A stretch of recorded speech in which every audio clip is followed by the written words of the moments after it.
और ऐसे में जो सवाल अब हम आपके सामने लेकर आने वाले हैं, सोनिया गांधी जयपुर में नामांकन दाखिल करते हुए राज्यसभा के लिए। अब सवाल यह कि राज्यसभा में सोनिया, तो फिर रायबरेली का क्या होगा? आपको क्या लगता है रामकृपाल जी, क्या रणनीति होगी रायबरेली के लिए? देखिए, जो आशीष जी आपकी एक बात कह रहे थे कि सोनिया का नाम तो पहले से ही आ रहा था, ये पहले से ही था कि ये राज्यसभा के जाएंगी। रही बात मध्य प्रदेश राजस्थान से क्यों जा रही हैं, इस पर भी आशीष जी ने कहा। लेकिन जो आपका सवाल है कि अमेठी और रायबरेली, तो एक बात मैं और बता दूं कि पिछले 2022 में जो चुनाव हुए थे विधानसभाओं के, वहाँ पे अमेठी में भी और रायबरेली में कांग्रेस तीसरे नंबर पर थी। और कोई बहुत ज़्यादा दिन नहीं हुए हैं, अभी 1-1.5 साल पहले ही चुनाव हुए थे। और जिस तरह का राजनीतिक समीकरण बदल रहा है, ये दिखाई पड़ रहा है, तो उत्तर प्रदेश में अभी कहा जा सकता है कि शायद जैसा है कि राहुल जी तो वहाँ से लड़ेंगे नहीं, शायद अमेठी से न लड़ें और वायनाड से ही लड़ें। प्रियंका के लिए बात हो रही है कि शायद वो रायबरेली से या अमेठी से कहीं से भी हो सकती है। लेकिन मैं, जहाँ तक मुझको ऐसा लगता है कि सिंबॉलिक रूप से अगर कोई ऐसा है, क्योंकि कांग्रेस ये नहीं चाहेगी सिंबॉलिक रूप से, विनोद जी आपको क्या लग रहा है, सिंबॉलिक रूप से ये रायबरेली वाली सीट, इस पर अपना दावा बरकरार रखेगा गांधी परिवार खासतौर से कांग्रेस पार्टी या नहीं? नहीं, मुझे लगता है रायबरेली अमेठी दोनों सीटों पर गांधी परिवार के ही लोग चुनाव लड़ेंगे, क्योंकि तभी वहाँ चुनाव की लड़ाई हो सकती है। गैर गांधी परिवार के लोग तो सीट निकाल ही नहीं सकते। प्रियंका गांधी बहुत मुमकिन है रायबरेली से लड़ें, और राहुल गांधी वायनाड और अमेठी दोनों जगह से लड़ सकते हैं। इसका एक बड़ा संकेत आप समझिए कि जो उनकी न्याय यात्रा है वो अमेठी भी आ रही है और रायबरेली भी आ रही है जी।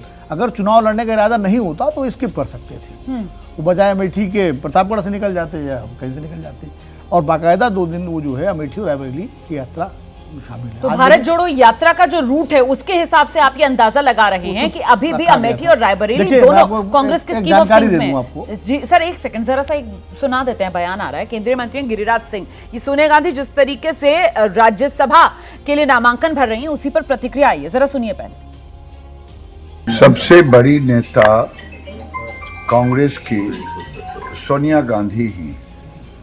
अब कांग्रेस थकी है या सोनिया जी थकी हैं, ये तो जनता निर्णय करेगी, लेकिन थक तो जरूर गई है। हमारी शुभकामना है कि वो राज्यसभा में आए। विजय जी से इस पर बात करेंगे, लेकिन पहले विनोद जी आप अपनी बात पूरी कर लीजिए सर। जानकारी दे रहा था, मुझे रायबरेली आज बात हुई कुछ लोगों से, अच्छा। जो आगे कांग्रेस के जो बड़े नेताओं से, तो उनका कहना है कि सोनिया जी ने संकेत बहुत पहले दे दिया था, पिछले 5 साल में शायद 1 बार 2 बार गई हैं वहाँ, और ये संकेत था कि वो चुनाव इस बार नहीं लड़ेंगी यहाँ से। और प्रियंका जी के लिए वो लोग अनुरोध कर रहे हैं कि प्रियंका गांधी लड़ें चुनाव। अमेठी के लिए ये है कि राहुल गांधी कोशिश करें, की जा रही है कि वो लड़ें, 2 जगह से लड़ें, फिर तय करें कहाँ से रहना है उनको, अगर दोनों जगह जीत सकते हैं तो। लेकिन अभी वो अमेठी वाला मामला 50-50 है। ठीक है। लेकिन रायबरेली से मुझे लगता है कि प्रियंका गांधी चुनाव लड़ेंगी, जिस तरह की रायबरेली के लोगों को कहना है। बिल्कुल, अगर अमेठी और रायबरेली ये दोनों सीटें कांग्रेस छोड़ देती है और खासतौर से गांधी परिवार छोड़ देता है, तो क्या कहीं ना कहीं एक साइकोलॉजिकल सेटबैक कांग्रेस के लिए नहीं होगा? सोनिया गांधी की, जिन्होंने लोकसभा छोड़कर अब राज्यसभा जाने का फैसला किया है और इसके लिए नामांकन दाखिल कर दिया है। विजय जी से एक रिएक्शन लेते हैं सर, अब आगे क्या?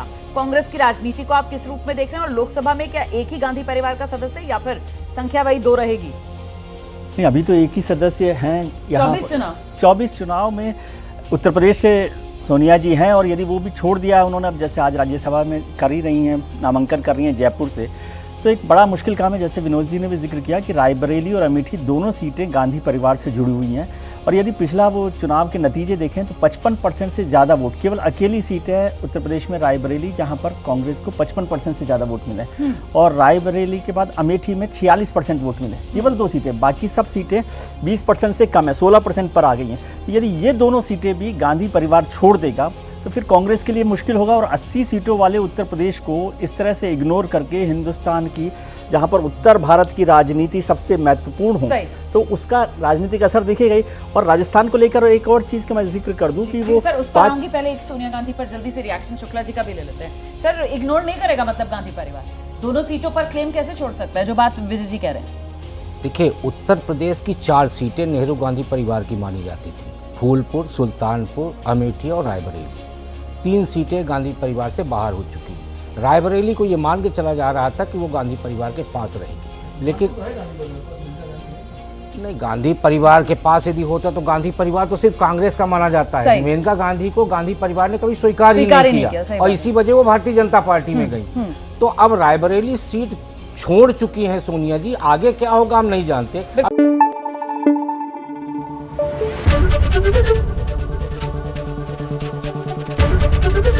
एबीपी न्यूज आपको रखे आगे।